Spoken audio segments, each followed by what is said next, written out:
প্রিয় সনাতন ধর্মের ভাই ও বোনেরা, যদি আপনারা বেদ ও পুরাণকে খুব সহজভাবে বুঝতে চান তাহলে বেদ হচ্ছে নিয়মের বই এবং পুরাণ হচ্ছে গল্পের বই। হ্যালো ভিউয়ার্স, আসসালামু আলাইকুম।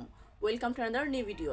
ভিউয়ার্স, আজকের ভিডিওতে আমরা জানবো হিন্দুদের বেদ ও পুরাণের মধ্যে পার্থক্যটা কি। আর হ্যাঁ, অবশ্যই ভিডিওটি হিন্দুদের জন্য। অনেকেই হয়তো এই দুইটা নাম শুনেছেন, কিন্তু আসলে এগুলো পরিষ্কারভাবে অনেকেই জানেন না। তাই আজ সবকিছু আপনাদের সামনে খুব সহজভাবে তুলে ধরার চেষ্টা করব। প্রথমে জেনে নেওয়া যাক বেদ কি। বেদ হলো হিন্দু ধর্মের সবচেয়ে প্রাচীন ও মূল ধর্মগ্রন্থ, আর এই বেদগুলো হাজার হাজার বছর আগে রচিত করা হয়েছিল।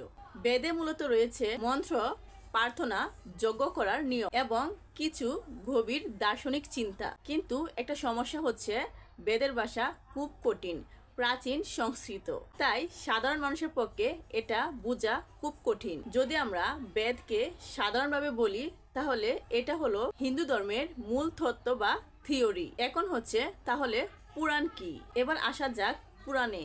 পুরাণ অনেক পরে লেখা হয়েছে, মানে বেদ আসার অনেক পরে পুরাণ লেখা হয়েছে এবং পুরাণে রয়েছে হিন্দুদের দেবদেবীর গল্প, সৃষ্টি ও পৃথিবীর বর্ণনা, রাজা রানীদের কাহিনী এবং নৈতিক শিক্ষা। পুরাণের সবচেয়ে বড় বৈশিষ্ট্য হলো এগুলো গল্পের মাধ্যমে শিক্ষা দেয়। পুরাণের ভাষা সহজ হওয়ার কারণে সাধারণ মানুষ খুব সহজে বুঝতে পারে। ভিউয়ার্স, আপনাদেরকে একটা উদাহরণ দিয়ে বলি, প্রহ্লাদের গল্প। প্রহ্লাদের একটি ছোট ছেলে ছিল যে কিনা সব সময় তার ঈশ্বরের প্রতি ভরসা রাখত, তাকে বিশ্বাস করত এবং তার এই ঈশ্বরের প্রতি ভরসা এবং বিশ্বাস থাকার কারণে তার সামনে অনেক বাধা আসে।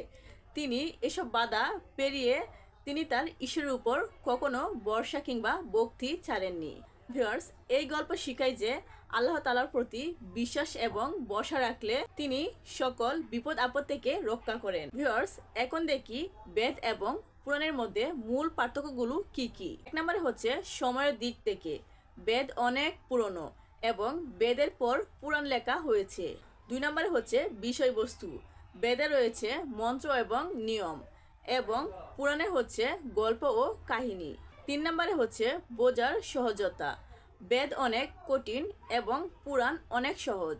চার নম্বরে হচ্ছে উদ্দেশ্য, বেদ ধর্মের উপর ভিত্তি তৈরি করে আর পুরাণ সেই বিষয়বস্তুগুলোকে নিয়ে গল্পের মাধ্যমে বুঝিয়ে দেয়। ভিউয়ার্স, যদি আমরা আরো সহজভাবে বেদ ও পুরাণকে বুঝতে চাই তাহলে বেদ হচ্ছে নিয়মের বই এবং পুরাণ হচ্ছে গল্পের বই। ভিউয়ার্স, তাহলে বুঝতেই পারছেন দুটোটাই গুরুত্বপূর্ণ, কিন্তু দুইটোর কাজ আলাদা।